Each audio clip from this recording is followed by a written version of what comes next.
guys, welcome back to my channel. I'm so excited to be here today doing this fall decorate with me video. So basically, I love to decorate my house. I love being festive. Like if you invited me to your house and you're like, this is a costume party or you have to dress up or it's a themed party, I would be that person who took it to the extreme. I literally love decorating and getting festive and being, you know, I'm a team player when it comes to that stuff. Like I just love themed parties and I love just getting together and decorating, and I'm that kind of person. I love crafting. And so usually, to be honest, I'm so busy with my event business that I don't get to decorate all the time. Like other than Christmas, I make sure that the house is decorated.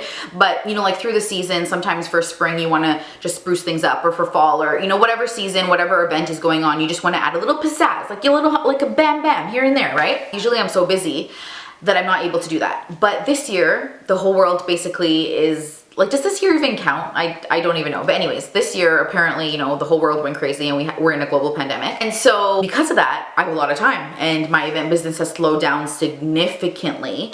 And so because of that, I have time at home and I thought, you know what, I'm gonna decorate. And I really felt that it was important this year to do it. You know, it's been a hard year. It's been a weird year. And I just think little things like this, like decorating your house, that it just makes a difference. It's something to kind of break things up from your everyday. You know, you walk by and you see it and you're just like a little bit of joy, a little bit of happiness. So to me, I don't think it's a waste of money. Some people do. Some people are just like, whatever, you're gonna take it down, or it's too much money, or this or that. But if it brings you a little bit of happiness and it brings you a little bit of joy, it is worth it. It is 100% worth it. I wanted to show you guys how I decorated for fall. So I only really focused on the outside this year. I just wanted to do our front porch area because really soon I'm gonna be going into Christmas. For us in Canada, we have Thanksgiving in October. So for me, October is like the fall month. And then as soon as November happens, I start going into Christmas mode. I know for Americans, you guys have your Thanksgiving at the end of November, so you're kind of still in Thanksgiving mode. But by the time November starts, I'm ready for Christmas. I start pulling out Christmas things and I'm just ready to start getting ready for the season because Christmas is my favorite season. So this year I wanted to decorate. It's our second year in this home, and so I was really excited to decorate our front area and make a little fun fall arrangement. And I thought, what better way to kind of show you guys some behind the scenes of how I'm decorating my house than to film it and bring you guys along. So that's what I did. First thing was I was on the hunt for pumpkins, and it was really important to me that I wanted to get, like, you know, those modern chic looking pumpkins, not like just the typical orange pumpkins that you see everywhere. I will say it was really hard for me to find good pumpkins, and we had to drive really far. So the first place we went to was this farm in Uxbridge. They had a bunch of pumpkins. They did have white pumpkins, but not the ones that I wanted. So I picked up a few there. But then I was looking and the type of pumpkins, like those bluish, orangish, like muted colors, like those pastel colors, super expensive, guys. They were like $14.99 a pumpkin. So I only got 4.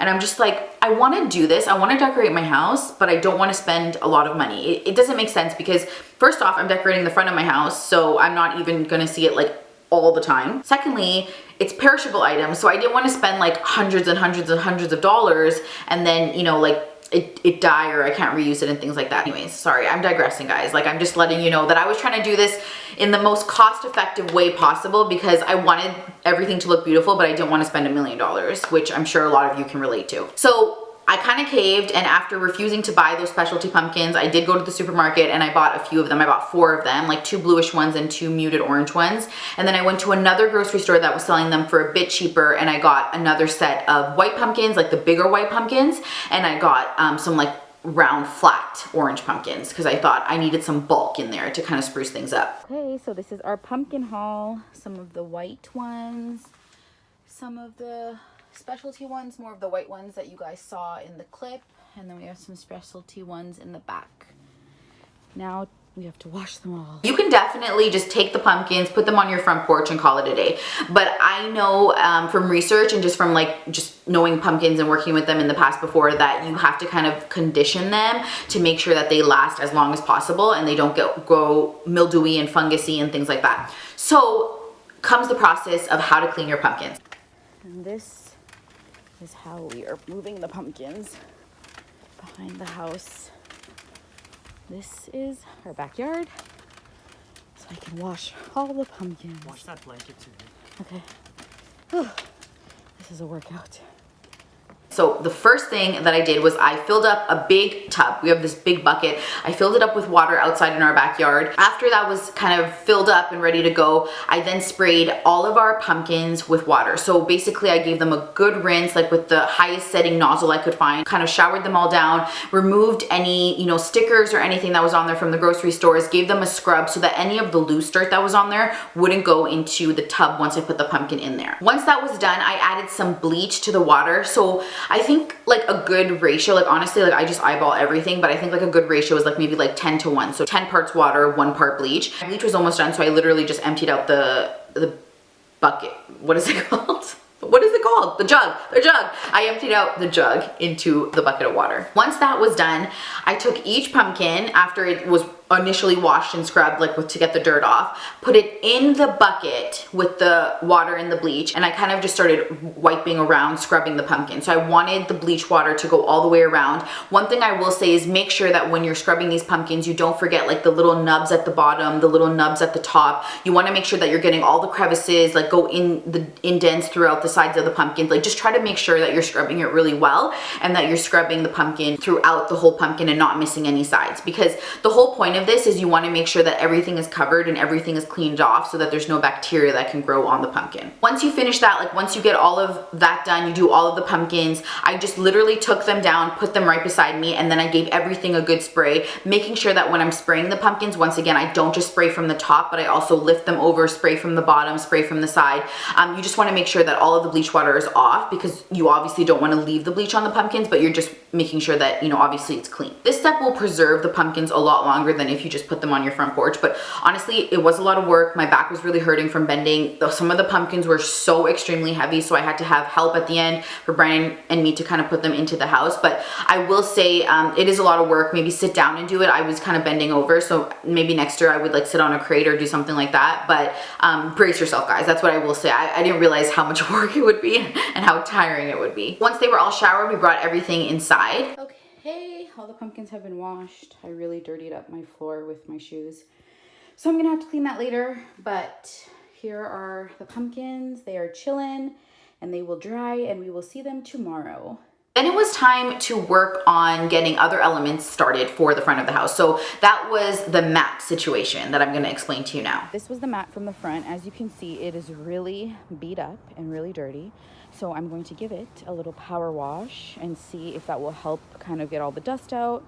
I'll shake it first and then I'll give it the power wash. There was so much dust and dirt that came off that mat. It was disgusting. It really was disgusting. Oh my God, I broke it. You ripped it.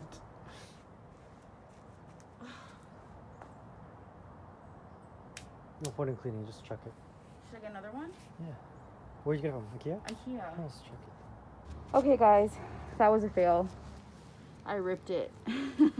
So I'm going to go get another one. I told you guys, I wasn't trying to spend a lot of money, so I wanted to reuse what we had. I wanted to upscale what we had, but obviously that plan didn't work. And we headed to IKEA, we went to the mat section, and I didn't know this, but the mat that we got, there's actually like another version that's only $6.99, and that version was all sold out, so I had to pay for the more expensive kind. Ugh, whatever. So we got the $13.99 version. It was just literally the same mat. We put it on the front and all is well in the world again. So for the front door, I wanted to do a wreath. Originally when I started making this wreath, Brandon's like, that looks a little more Christmassy than fall. And it does. Like, I mean, I stuck with an all white palette and it does look a little bit more Christmassy. It could pass as like a winter wreath too, so I could definitely reuse this for the winter season as well. But I wanted to stay away from like the typical fall colors. I wanted to do something a bit more modern, a bit more neutral in palette. And so because of that, that's why I decided to go in with this like white dried elements theme. I just took a regular grapevine wreath that I had bought at the wholesaler when we were there a little bit earlier and started tucking things in. Literally, that's what I did. I took dried material, started tucking it in, tucking it in, tucking it in, and that was how I created the wreath. Just tuck in, turn, tuck in, turn, tuck in, turn, and that's how the wreath came together. And I just added different elements like dried baby's breath, a little bit of Italian ruscus, lunaria, like just basically whatever I had in the house, I went in and I created a wreath. So then it was time to actually get the front door area decorated. So the first thing I made Brendan do while I was in the house doing the wreath was to kind of clear out the front area and just make sure everything was clean and tidy and ready for me to work with. You always want to make sure that whenever you're doing any project, you're starting with a clean, organized surface. So that for us was, we had just had like garbage day like a few days before, so we had left our recycling bins and food bin out, so we had to move that back into the garage where it belongs. Then I got Brandon to just sweep the front area of any dust or dirt that might be there, and then give everything a really good power wash. So we don't have a power washer, so we literally just used our hose, but it was just another way to get everything clean and any extra dirt or anything that's still there just kind of washed away. Once that was done, he took the broom again and like just swept away any of the excess water that was pooling so that everything could dry, and that I had a clean workspace when I wanted to start working on this. The completed wreath I really like. Tell me what you guys think. I just think it's like a little bit different. It is more like wintry, I will say that, but I think that because I had so many white pumpkins and like neutral pumpkins, it kind of works together. So I still think it works. The first thing we did was we took a regular command hook, like the ones that you would use indoors. We took one of those and we just stuck it onto the door, and then Brandon put the wreath on, and I just went and adjusted it like how I wanted it to look. With the wreath, I added a velvet ribbon, which I thought was really nice, and I like that because when you look at the door, like when you look at the front area, you see kind of like the movement of the dried material, and then you see the movement of the ribbon, and it's nice. It looks like it's like alive and dancing kind of. Once the wreath was on, it was time to bring out all the pumpkins. I will say, if you're gonna do something like this, one of the best things that you can do is bring all of your materials, even if you're doing like an event or something, bring all of the materials that you have and kind of lay it out so you can see what you have. A lot of times, if you only have bits and pieces of it, you're not gonna be able to kind of envision the whole thing, because you're gonna think you only have this and then you realize, oh, I have like something else later. So it's important to kind of bring all of the pumpkins first, and then as you're bringing them, you can kind of like put them down and then rearrange, and that's basically what we did. So Brandon would be bringing out the pumpkins, you know, one after the other, and then I would say, okay, put some here, and then I would go and switch them out, move them around, put, you know, one pumpkin on top of the other, and just play with the placement until I was happy with everything. We had the mat out there, the new mat that we bought from IKEA, so it was really easy to do. I mean, the wreath and the mat alone made kind of like a little pop, and then with the pumpkins, I think it really just elevated the whole front porch area. I think the pumpkins really tied everything together. So that was our front porch decor for fall, but I wanted to show you guys this dried arrangement pumpkin that I made that was so well received on Instagram when I put it out. I made this for a client. He had bought this for his girlfriend as a gift. The great thing about it was I did use a real pumpkin, but the material inside is all dried and preserved, so you can keep the material inside forever. Like I said, you want to start with a clean, organized space. The first thing that I did was lay down some craft paper, and then I also put down some extra like paper that I had. I put that all down because I wanted to make cleanup as easy as possible. And then I started with one of the pumpkins that I had cleaned for the front porch. So I just used one of those pumpkins. First thing that you want to do is you want to create a circle, and I just drew a circle on the top with like a fine point Sharpie, and then I went in with a knife. I'm not the best carver, so it takes me a good few tries, and it's actually, I was scared. I was like, oh my god, this is dangerous. But yeah, I cleaned out the top, made the circle, and then I went in like a little bit each time and made the hole a little bit bigger until I was happy with how big the hole was for all the material I wanted to put in. Once that was done, I went in, I scraped everything out, and if you guys have a rice cooker, you probably have a rice spoon, like a special spoon that's just for rice. All my Asians probably know what I'm talking about, and so I just ended up using that. It was like the perfect spoon to kind of go in and scrape everything out. I wanted to make sure all the guts and everything was out, because if you leave anything inside, it's going to become more prone to bacteria and mildew and mold. So you want to make sure everything is as clean as possible. All the guts and those gooey bits and all the seeds are out. Once that was done, even though I had already prepped it the way I prepped all the other pumpkins, I wanted to make sure, because this was going inside the house, I wanted the arrangement to last, you know, a good significant amount of time, because obviously someone was paying me for this, and also I wanted it to just be as beautiful as possible. So I sprayed it again with bleach, like just direct bleach in the spray bottle, and then I sprayed the inside too. This was really important because the inside was the preserve section and the section that was kind of opened. It was like an open wound, and it's like how we spray alcohol on an open wound. I wanted to spray the bleach inside to really preserve that and make it last as long as possible. Once that was done, I just took a paper towel, I added some water to it to make it damp, and then I wiped the outside of the pumpkin, and then took a dry paper towel and wiped it again so that it was all clean. There was no bleach left on the pumpkin, but it was all clean and ready to go for me to design. And how I designed with this was I used dry foam. So I just took a block of dry foam, I cut it in half, and then I just stacked it on top, and it fit perfectly in the hole that I was gonna design in. So I will say, when you're making any type of arrangement, guys, it's really important to just have fun with it. Like, you're gonna see, I move things around, I place it, I move it, I place it, I move it. Like, you really just want to start putting things down first. That's the best way for you to know and learn. Don't be afraid to put stuff down. It's as simple as, if you don't like it, you just take it out. So that's literally what I did. I used a lot of the dried materials that I had.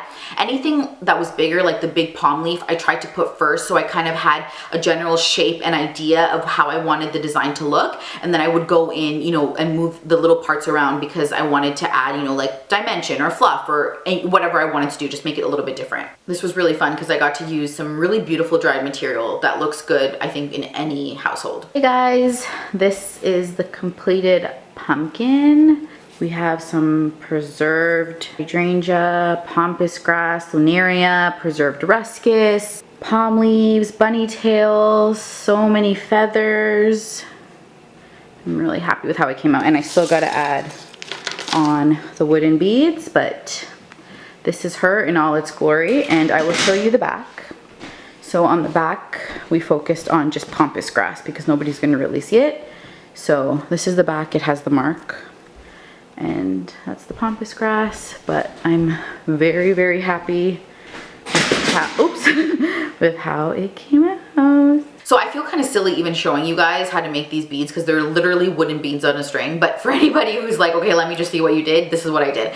I went to the dollar store, I bought some twine. I went to Michael's, I bought some wooden beads. I strung them all together. The first thing I did was tied a knot on the string, strung in the beads. And the thing with these beads were they were different sizes. So what I did was I did separate the sizing first just to kind of have an idea of what the sizing would look like. But depending on the beads, you might get all one size. So you don't even have to do this step. All the beads were strung on. I just tied the knot at the end, and then once everything was done, it was time for me to actually put the beads around the pumpkin. So I went from the front, tied it, and just literally tied a knot in the back to secure it on so that it would stay in place. And then obviously you gotta take a picture for Instagram. And it is on my Instagram page right now on ruthrchin events, so you guys can check that out. And this is the completed pumpkin. I hope you guys really enjoyed this video. Let me know what you guys think. I really hope that you guys enjoyed decorating my house with me. I mean, I know it wasn't my full house, but it was just something to get into the spirit of things, especially in this really crappy year, guys. Like, I'm gonna say it, just really crappy year. Let me know what you guys think in the comment section down below. If you guys wanna see more types of videos like this, I really wanna do something epic for Christmas. Christmas is my favorite time of year. So let me know if that's something you guys would wanna see, if you would wanna do a Christmas video version of this. Obviously that would be indoor and outdoor because Christmas is thebomb.com. Thank you guys so much for watching. If you haven't already, I would love if you guys followed me on Instagram at ruthrchin is my personal Instagram, and then I have my business Instagram at ruthrchin events. I will talk to you guys in my next video. Don't ever forget you are so beautiful. Bye guys.